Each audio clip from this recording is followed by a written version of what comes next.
The world of death is what others call our planet. But for us it's just a house. This is a story about us. In the vastness of the cosmic stream, the appearance of intelligent life on countless calm and safe planets seems to be a simple, natural process, as inevitable and predictable as the daily sunrise. Nevertheless, the Commonwealth of Harmonious Beings insists on the official presentation of each new species as it appears. It's always a predictable ceremony where a gentle and fragile race of intellectual pacifists steps forward to proudly speak about their unremarkable homeland, their peaceful culture, and their deep respect for others. Their story always follows the same path. They develop self-awareness and intelligence, which allows them to grow crops, and eventually there are too many of them for their planet Eldoria. They then team up to develop cutting-edge technologies and finally leave their home. These creatures had no idea about the real conflict before they went into space. Even in this case, any war is usually just a small skirmish with several dozen victims. Natural disasters are so rare for them that they often experience a cultural shock when they learn that life can flourish on a planet with a constant breeze, not to mention hurricanes or earthquakes. My people, on the contrary, were shocked for another reason. When we first left our world, we were amazed to discover that intelligence can exist even in the most favorable conditions. We have always assumed that such favorable, stable worlds lack the harsh conditions necessary for evolution. The fact that we are the only biological species that has evolved in what the rest of the galaxy calls the death sphere confirms this. For a while, we Kratar used fear to our advantage, turning the fear that others felt into our strength and resilience. We were working our way to power, and it was working too well. Few people can truly challenge us now, although our physical superiority means little in the wars that are fought from the command centers of spaceships. Most likely, we will dominate the galaxy alone, but even our military history is not enough to overcome the might of the Commonwealth fleet. Instead, we are reduced to the stereotypical image of simple-minded beasts, just a mass of muscles that only know how to strike. Despite their so-called intelligence, they understand so little about our culture. We have scientists, we have art, we have music, despite the strength of our scales, the sharpness of our teeth, and the sharpness of our claws. Intelligence has always been our main weapon, but they only see the latter. How could they, when the concept of difficulties is so alien to them? The only problems they face are Zirith, the fourth son of the supreme ruler of the Krandar Dominion, Krandar, was once again sent as a representative of Krandar to participate in the meaningless ceremony of joining the Commonwealth. His father should send someone, if only to pretend that we share the same enthusiasm for this event as everyone else in the Commonwealth. If it weren't for this appearance, other races might believe the rumors that we are preparing for war. The fools. As if we'd ever be so reckless. Do they really lack an understanding of the concept of it's better to be safe than sorry, or the need to be careful? To keep my peace of mind, I pushed away the unpleasant thoughts about this unpleasant ritual that was about to begin. My father got into the habit of asking me to summarize the results in order to save him from having to watch the recording. So it's up to me to force myself to be attentive, no matter how predictable it may be. I think you should pay special attention to this. Delegate Alara, who is sitting next to me, represents the Xi'an Convention, which was the first to establish contact with this new species and is therefore well aware of its details. I only tolerate my place next to her because she's one of the few people who even remotely understands me. They developed in harmony with another group on the same planet and briefly clashed over control. They are the only group in the entire Commonwealth that has participated in what my people would call a real war, albeit on a small scale. They are the most remote from the center of the Commonwealth, but nevertheless, let's celebrate their presence. To be clear, they are sophisticated people, but I digress from the topic. This is their moment to prove themselves. I give the floor to Ethel, representing the Solar Alliance. She points to the center of the council chamber. There, behind the podium, stands a new delegate, a new representative of a new species, with a projection device equipped with a translator to the galactic standard, which allows him to address the entire council at the same time. As I expected, they are pale and have a fragile appearance, and I can feel their thoughts flowing. With every beat of my heart, I am somewhat surprised to discover that they are not as fragile as I expected. I can discern a significant amount of muscle mass, although I'm not sure how it functions. Inhabitants of planets with low gravity often have a large, rounded physique. He also has hair on his head and face, although not in abundance. His teeth are square with a few pointed ones. He's an omnivore. In addition, he speaks, albeit with a relatively low timbre. Ultimately, it doesn't matter. Thank you, delegates, ladies and gentlemen, as well as members of the Council of the Commonwealth of Harmonious Beings. I'm Kiran, a Solarian, to be precise. Our names have a common structure, although they differ in patronymics or surnames. It's a very diverse set of names, which is quite unusual. This is similar to the customs of Kratars, although I don't think any of my people would dare to use their personal names before clan names. There are few people who value their titles more than their bloodline. My people call themselves Solarians in the plural when they talk about our team, without making any gender distinctions. However, in many of our languages, of which we have hundreds, there is a difference in the gender of most nouns. I won't try to list them all here, as it would take us several days. There are chuckles from the council. The difference between a few hours and a few days is negligible, but I can't help but be slightly intrigued by the hundreds of languages. This is a unique trait unique only to my people, where each clan has its own special language. The private language used within the clan is reserved for clan marriages, which are quite rare. In the few instances where one clan does not merge with another, individuals may choose to join one or remain with their original clan, or, in extremely rare cases, form a new clan entirely. If this is what Alara was referring to, I glanced over to seek confirmation, but she offered nothing more than her typical sly smile. The woman is always playing games with me, and there was a moment of silence as the Solarian delegate seemed to be reviewing a stack of papers, likely trying to decide which mundane aspect of their world was worth discussing first. As if any of it were extraordinary, they thought, it might be best to start by telling you about our home planet and the most prominent cultures. After that, we can delve deeper into our history. The sequence begins with a star that is unremarkable. The system contains 8 planets and numerous planetoids. The system is slightly more active than most, with millions of smaller bodies, but it is not unusual. The parent star must have been quite massive to produce 4 giant planets and 4 large rocky bodies. We focus on their home world, the 3rd planet from the star. Next to it, we see a list of characteristics: radius, general composition, and gravity. Oh, this is fascinating. Their world's gravity is almost identical to Kratars. Their composition and radius are also similar, with a predominance of minerals and water, and a significant amount of heavy metals. Their atmosphere is mostly nitrogen like Kratars, but with more argon. Their planet, Sol, has substantial amounts of oxygen and carbon, just like Kratars. Perhaps their name is Sol, or perhaps it is the name of their species. Their most influential clan, and some of their ancient leaders, have decided not to name their species by its own name. The intriguing aspect is that the musculature I see in the delegates is not just the result of redundancy, but rather a genuine display of strength. They need to be strong to maintain their position, and I don't notice any aquatic or avian features unless they have an extraordinary degree of adaptability. Upon closer inspection, I can see it now, the same awkward posture that all Kratars adopt on alien planets, desperately trying to maintain their balance in low gravity. Neural evolution, which provides anatomical self-balancing, is deceived by lower gravity and constantly overcompensates. It takes training to even walk without jumping into the air with every step. Alara is right, I already like these people, but I have to be careful. It's too early to draw such conclusions. A big planet doesn't necessarily mean a harsh environment, and vice versa. I'm sure they'll have some of the characteristics of my people, given their lack of obvious combat gear. They are more likely to be a peaceful race like everyone else.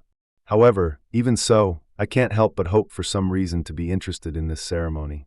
The delegate resumes his speech after a short pause, when the members of the council fall silent. It seems like I'm not the only one who noticed the similarities between their world and Kratars Sol, Sol's mother. Although we usually just call it Sol, which I'm a little ashamed to admit, it translates as dirt. It's not very creative, I know, but this is what our ancestors chose, and we don't intend to change it. The most striking feature of our planet is water, which covers almost 70% of its surface, and 97% of it is so mineralized that it is toxic to us, not to mention that our industrial revolution has further polluted it with excess pollution. In the field of industrial waste, with the help of the Xenan system, we are constantly solving this problem of toxic wastewater covering the vast majority of our planet. The surface of the Kratars is also largely covered with water, but it is not harmful. In fact, we relied on it in our earliest days, even though it was said to be toxic due to mineralization. The oceans of Kratars are also mineralized, So perhaps they simply cannot handle high concentrations of alkali metals.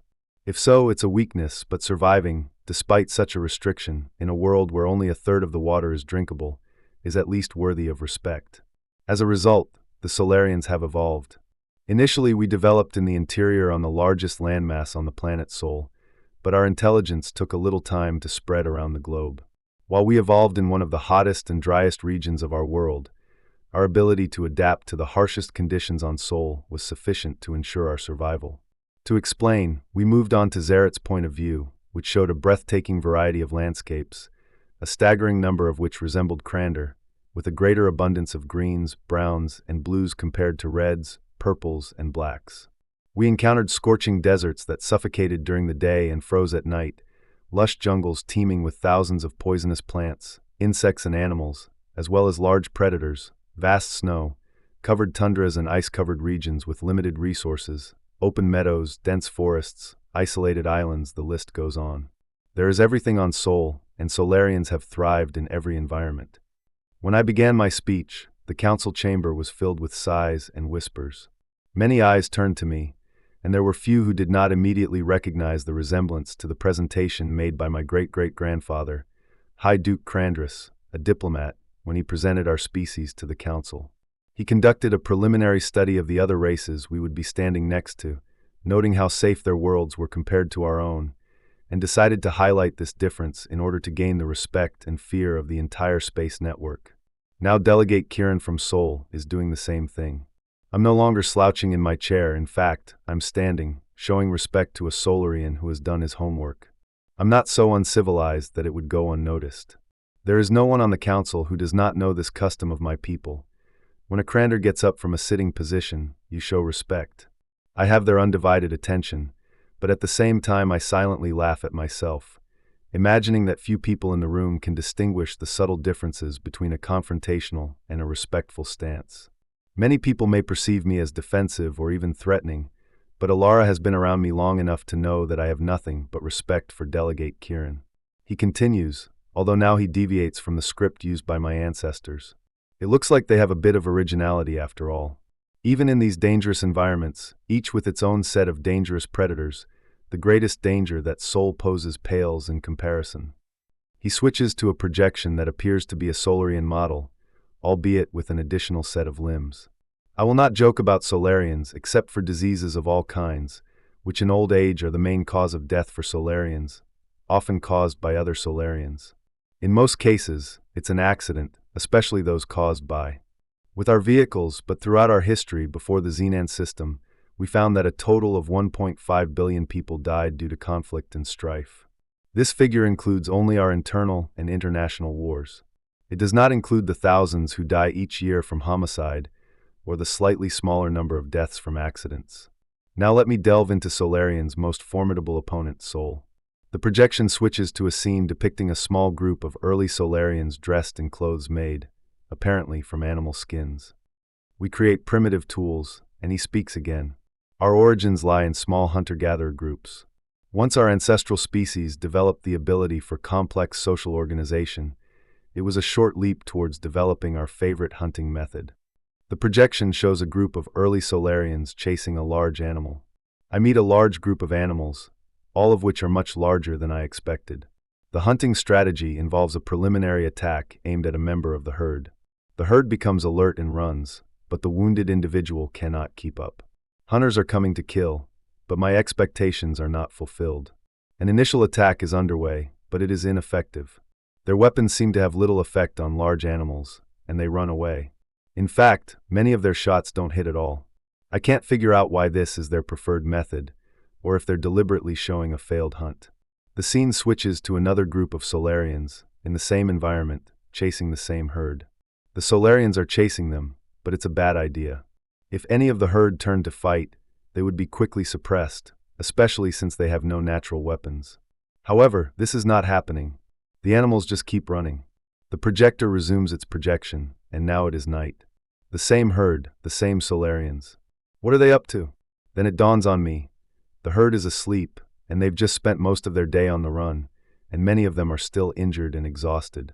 This means that now, yes, I see that most of the herd is awake and running, but a significant number of them are moving very slowly compared to the rest, and some have not even woken up. The Solarians, meanwhile, move as if they have an endless supply of energy. When so many animals are exhausted, they can't compare to hunters at their peak. It's a smart strategy. Solarians must have some kind of adaptation that allows them to simply outlive their prey. The patience required for this is extraordinary. We are a very impatient species, always ready to act. This is the rest of our ambush hunting days. But this kind of strategy requires limitless energy. Patience and foresight are qualities that require a deep understanding of the future. This is what he conveys to anyone who can perceive conflict. We are ready. I take this into consideration. If our peoples go to war, we must be vigilant to their every action. Even the most insignificant or mundane actions can and will be used as part of an attrition strategy if they believe they have an advantage. To be honest, I would prefer to form an alliance. And here I am sitting here again, and these individuals that I encounter will only benefit from such a partnership. He keeps talking, and I listen carefully. As we moved away from our origins, the survival strategy became insufficient to sustain our growth. Agriculture and animal domestication are thriving in a small valley between two rivers, spreading rapidly around the world. Over the course of several thousand years, we have moved from tribes to villages, to cities, to empires, to nations as our needs have changed. Neighboring settlements traded their surplus in exchange for what they lacked, which gave an impetus to the development of the economy. We invent currency and distribution systems, build roads, and engage in trade. We are learning how to change the environment according to our goals, using Sol's resources to create buildings, vehicles, tools, and weapons. Yes, it is weapons. Despite the fact that we have long established dominance over the food chain in almost every ecosystem on the planet, there are still other Solarian creatures. Think about the fact that only a small part of the water on our planet is suitable for consumption, and most of it is concentrated in rivers and lakes, which are concentrated in certain regions. The space needed for agricultural purposes is of paramount importance, and the resources needed to effectively develop and use this space are limited. The vast majority of Solarian conflicts are rooted in scarcity, where resources are insufficient for everyone, and our progress has been limited by our inability to effectively use the resources at our disposal. If our development stalls and our population exceeds our ability to produce, it will inevitably lead to war. The projector switches to a montage of violent clash scenes, showing armies of Solarians dressed in metal and leather, riding on domesticated animals, and driving military vehicles. It's a fascinating sight, like looking in a mirror. They followed the same path as my people, although in our case, the resource we lacked was heavy metals, which were necessary for our development. Without them, our bones would become weak and brittle, and conflicts over regions with iron, copper, and other metals would become frequent and widespread. The installation continues to show how the scale of battles has changed and how technology has improved. Armor has moved from metal to fiber. Weapons have evolved from fire to projectiles with ever-increasing destructive power, and vehicles have evolved into flying, water, and guided munitions, including the infamous atomic bomb. Once considered the product of destructive tendencies, these weapons are now used by the latest kind of aliens. They don't show anything else, as something more modern would affect their current armament. I'm sure they have secrets they don't want to share. Of course, resources are not the only thing we lack. Oh, what is it? Solarians are proud, vicious, and vindictive, and we treat others with ill will. Insults, and arguments have been part of our heritage since time immemorial. Nationalist pride often led to conflicts, as minor differences between different cultural groups escalated into full-scale wars. These conflicts were not as simple as they seem, despite the fact that they took place in a world full of danger and scarcity. They had the time and energy to develop more advanced cultural concepts that my people hadn't encountered until we went into space. They fought wars over these concepts, and I don't need to look at the expressions of horror and disgust on the faces of the other delegates to understand how they thought such concepts excluded violence. They believed that this was the exclusive prerogative of my people, a natural consequence of the lack of culture, religion, or philosophy. Here is a clear example of how those who once boasted of their intellectual superiority were wrong. I can't help but laugh, and I laugh loudly and joyfully, so that everyone in the room can hear me. I enjoy the looks of the delegates who once looked down on my people. The rest of the ceremony proceeds without further incident. Delegate Kiran continues to talk in detail about the intricacies of our culture, our beliefs and ideas, our languages and mythology, our respect for literature and our games, both digital and physical. Many of these games bear a striking resemblance to military simulations, no less complex than any other species present. In fact, in many cases they are even more advanced. They're just as smart as the worms that surround us, but they're also just as cruel. This is a living contradiction, and I'm sure the other delegates would call it a paradox if they took the time to truly understand my people. They would discover a vibrant and diverse culture full of depth and complexity. If there's anything I should say about Solarians, it's that they seem to be at odds with their own violent tendencies. They carry a sense of guilt for their past, which they view as a flaw that needs to be fixed. They see this as a dark side that needs to be suppressed and controlled. It's not for me to judge them, but if I could give them advice, it would be to stop denying your true nature and accept who they are. They have to find ways to satisfy their needs without losing control. Solarians have a long history of finding ways to channel their aggression, although they are not always as safe as other species would like. Death is not alien to them, although they do not throw it around thoughtlessly like some other species. Instead, they spend so much time rejecting themselves that they find themselves in a dangerous position. They must remain vigilant towards themselves so as not to succumb to their weaknesses and enter into a destructive cycle. They have a lot to learn from my people, and I pray to my ancestors that they will listen to my words when the presentation is over. Ilara turns to me with the same smile. I see. I take it you like them for the first time in my life. I respond with a friendly smile. Yes, I like them. Thank you, Ilara, and I have to ask, how do Solarians greet each other? When I leave the council chamber and enter the lobby, I breathe a sigh of relief. Everything went better than I expected. I was worried that the script they provided me was too crude and that it might create a negative first impression of the space network. However, fortunately, the second part of the presentation seemed to work wonders by changing some of those sour expressions. Who would have thought that it only takes a little effort? The aliens were shown our sports, anime, music, art, and so on. Damn, I'm talking to myself in my head again. The therapist says that I need to get rid of this habit, which, according to him, causes some kind of emotional alienation. Whatever it is, it helps me keep my thoughts in order. Imagine that all my innermost thoughts are constantly being observed and evaluated by a group of observers. This allows me to contradict myself and find flaws in my plans and ideas easier. I play both roles, the devil and the lawyer. In the dining area, I managed to get some exotic-looking snacks, which, fortunately, turned out to be tastier than they looked. Several delegates looked at me strangely, some seemed to avoid me, and quite a few, more than I expected, approached me directly to discuss some of the subtleties of Solarian culture. Fortunately, I was ready. In my responses, I was able to direct most of the requests to more direct and relevant sources. As a military veteran, it wasn't my strong suit, but that's what happens when you do more than what's required of you. The high-ranking officials in their homeland did not want to send their valuable personnel to an alien station, so they chose me. Suddenly, the low hum of conversation in the room died down. It was a little disturbing, especially when I noticed that everyone was looking in my direction, or rather, at a huge, reptilian creature entering the hall. It was about 9 feet tall and built like a fortress, with a body that resembled a cross between a crocodile and a dragon, without wings or the ability to breathe fire, but definitely with claws and teeth. It had at least a few dozen of them, and it was covered in thick, red scales. I couldn't make out his expression, but it definitely seemed furious. I'm experiencing the effects of low gravity, just like it is. I think it's understandable. Now I remember. Delegate Krander, I think. Zaret or something like that. I'll just call him the Kratar delegate. Delegate Krander is definitely looking at me and approaching. The top management warned me that the Kranders might perceive my presentation as a threat and advised me to avoid them at all costs. They made me take a week-long course on Krander titles and political protocol so that I wouldn't accidentally declare war or something like that. No other species seems to have needed this, as it seems the Krander are the only ones with more than one word for war. It really caught my attention when I first heard about it. Every species on the cosmic web, except for us and another one, is inherently peaceful.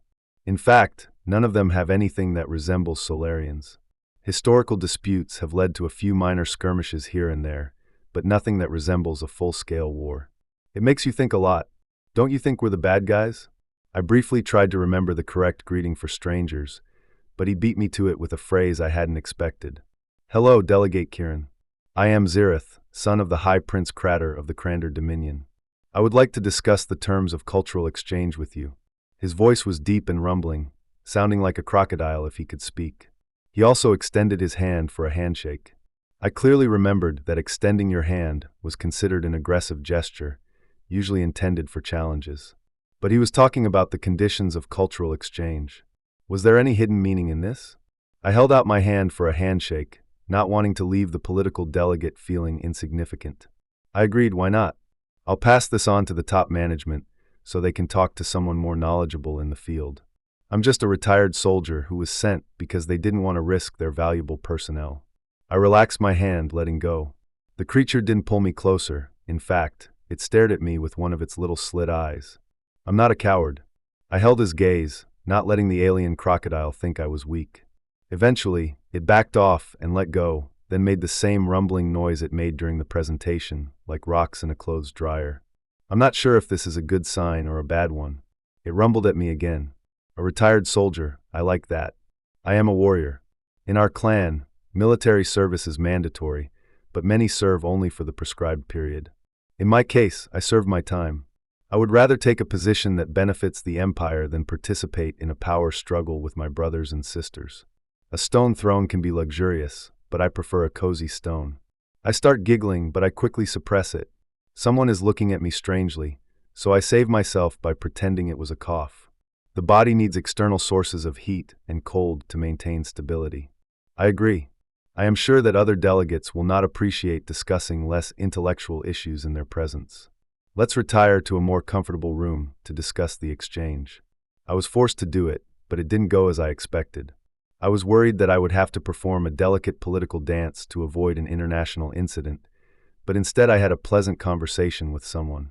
Zaret also appears to be accountable to an influential figure, although his father is apparently his superior. This doesn't make him any less annoying than other people I come across, but it does ensure that he pays attention to the presentation so that he doesn't have to watch it himself. He also seems to have a penchant for drinking seawater. In his homeland, I believe it is plentiful, and he enjoys more refined varieties of it. Let me tell you, I found a new favorite whiskey. At least I think it's whiskey, since it definitely looks like it, but it has a powerful punch. It burns your eyebrows and makes the hairs in your nose stand on end. We both got drunk and ended up doing stupid things. I can't remember what exactly. It turned into an incident, but a positive one. I think influential figures in my homeland praised me for the way I handled the situation.